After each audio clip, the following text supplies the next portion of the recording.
Good morning student.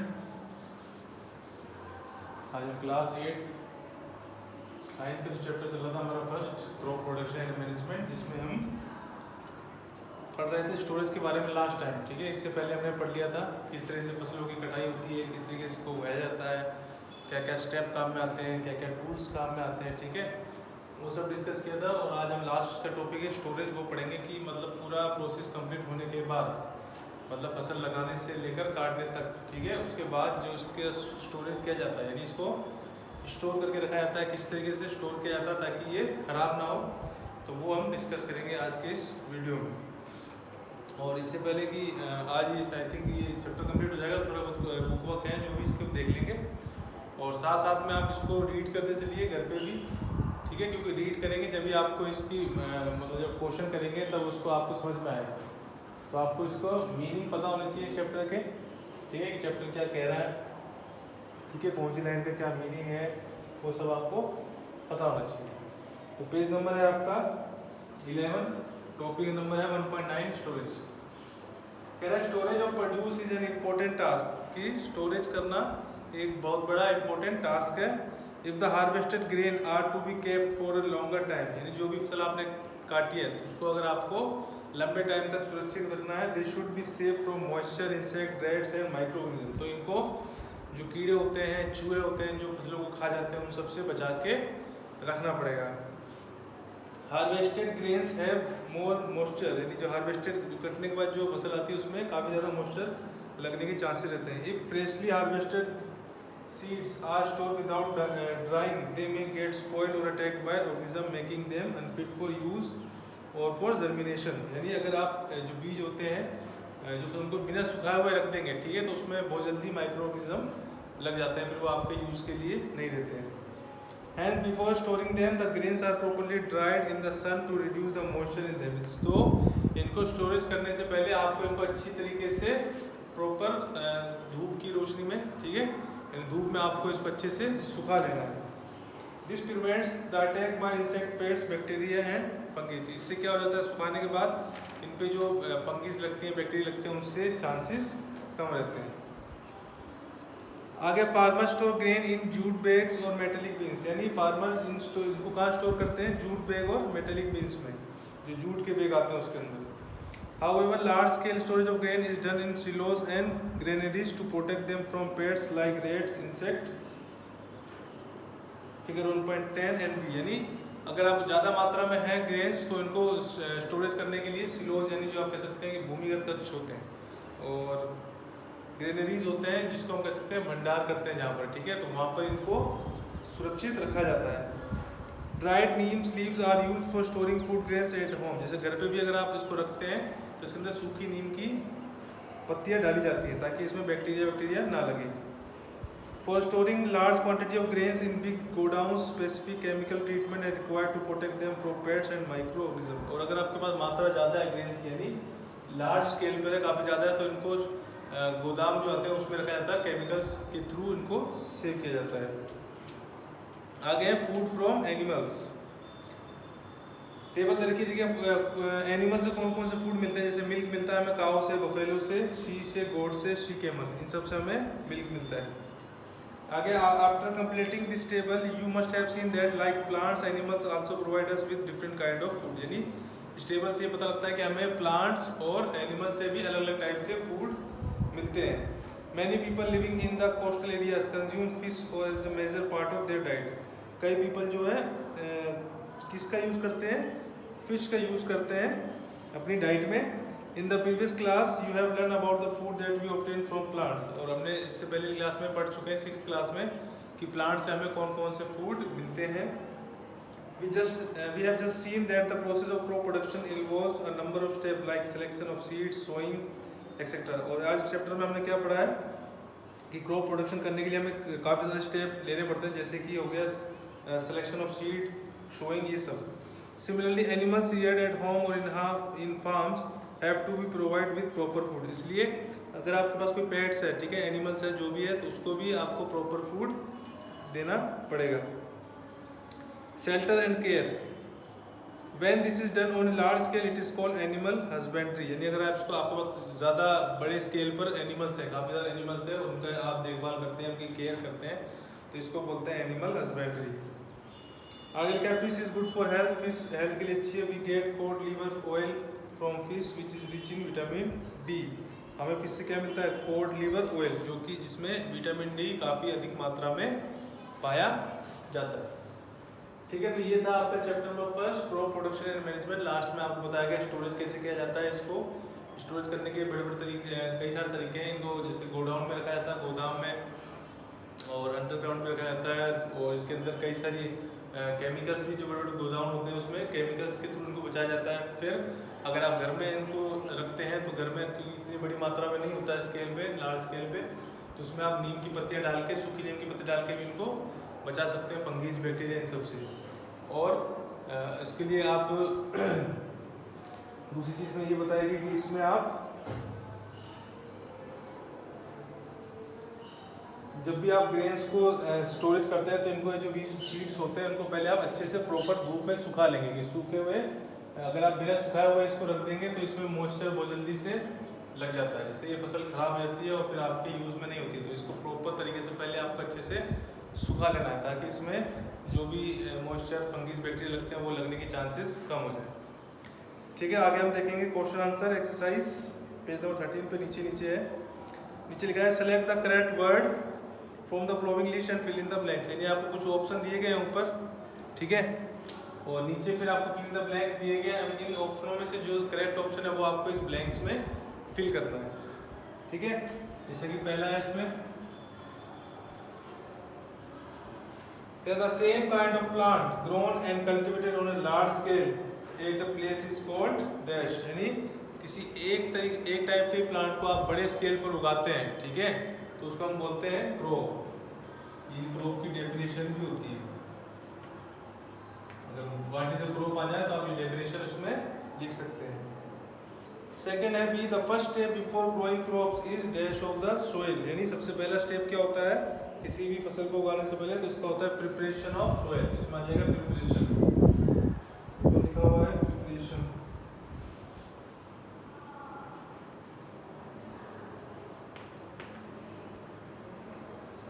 सी है आपका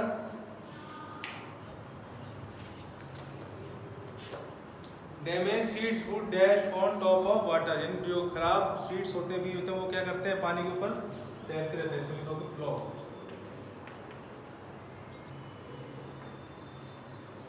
ठीक है, डी है आपका for growing A crop sufficient sunlight and dash from the soil और एसेंशियल. यानी एक फसल को उगाने के लिए आपको क्या चाहिए? सफिशिएंट लाइट, सनलाइट और वाटर एंड न्यूट्रिएंट्स. इसमें लिखेंगे पहले ब्लैंक्स में आएगा तो वाटर, सेकंड में आएगा न्यूट्रिएंट्स.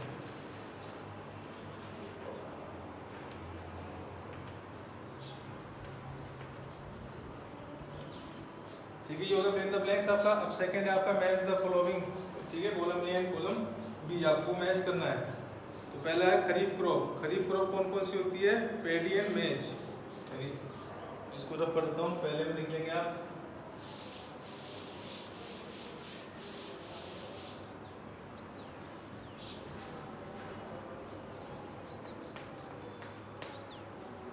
पहले में आ जाएगा पैडी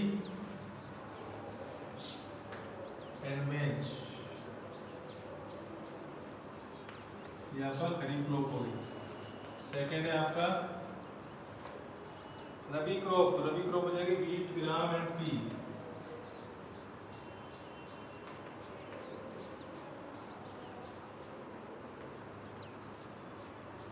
थर्ड है आपका केमिकल फर्टिलाइजर्स. तो केमिकल फर्टिलाइजर में आ जाएगा आपका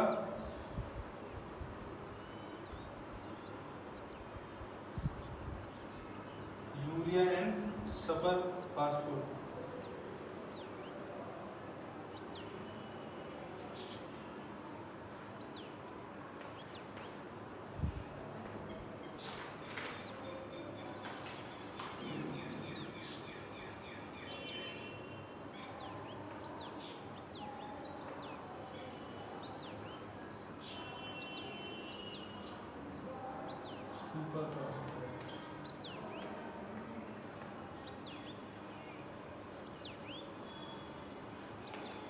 फोर्थ है आपका ऑर्गेनिक मैन्योर, इसमें आ जाएगा एनिमल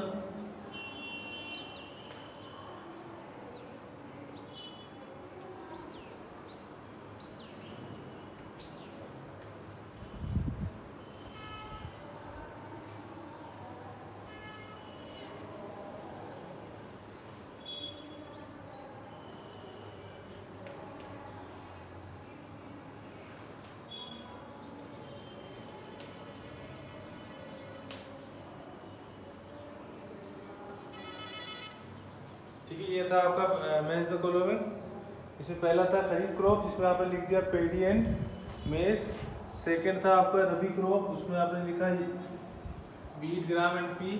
थर्ड था आपका केमिकल फर्टिलाइजर्स कौन से होते हैं, तो उसमें लिख दिया यूरिया एंड सुपर फास्फेट। और फोर्थ में ऑर्गेनिक मैन्योर में लिख दिया आपने animal excreta, cow dung, urine and plant waste. ये थे आपके सेकंड क्वेश्चन। थर्ड है आपका give two example of each. अब आपको खरीफ क्रॉप और रबी क्रॉप के दोनों के एक एग्जाम्पल देने हैं। तो इसमें इसी में यही क्वेश्चन है, इसमें लिख लेंगे आप थर्ड का ए और बी।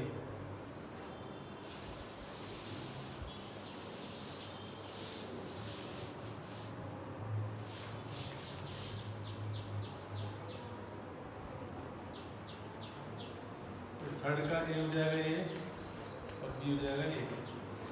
खरीफ के एग्जाम्पल हो गए पेडी एंड मेज एंड रबी के हो गए आपके वीट एंड पी। फोर्थ है आपका right a paragraph in your own words on each of the following. अब आपको एक पैराग्राफ लिखना है, ठीक है। पहला था प्रिपरेशन ऑफ सोइल, फिर आपका शोइंग। इन सब पे आपको मतलब 4-5 लाइनें लिखनी है।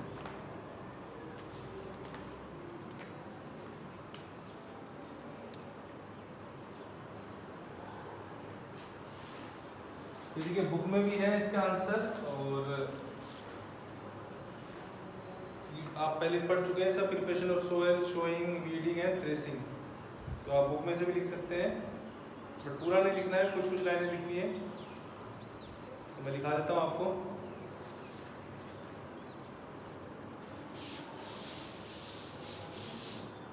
जैसे पहला है preparation of soil.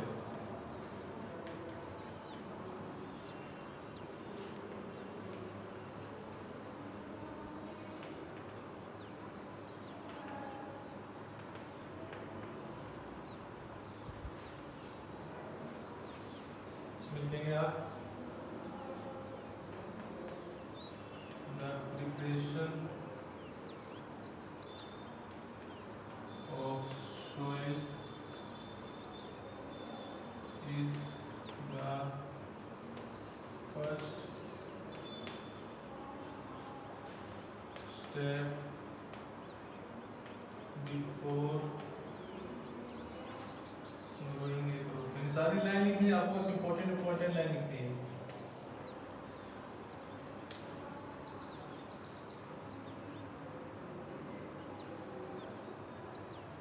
This allows the roots to penetrate deep.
ठीक है, तो ये हो गया आपका प्रिपरेशन ऑफ सोइल। ज़्यादा नहीं लिखना है इसमें, आपको छोटा सा पैराग्राफ लिखना था, तो लाइनें काफ़ी हैं। और इसके बाद 3 टॉपिक और बचे हैं, शोइंग और ये सब हार्वेस्टिंग, जो इसके बारे में हम अपनी नेक्स्ट वीडियो में डिस्कस करेंगे। तो आज की वीडियो में इतना ही। तो अभी तक कितना कराया उसका आप नोट करेंगे अपनी नोटबुक में, बाकी हम नेक्स्ट क्वेश्चन करेंगे अपनी नेक्स्ट वीडियो में। Thank you.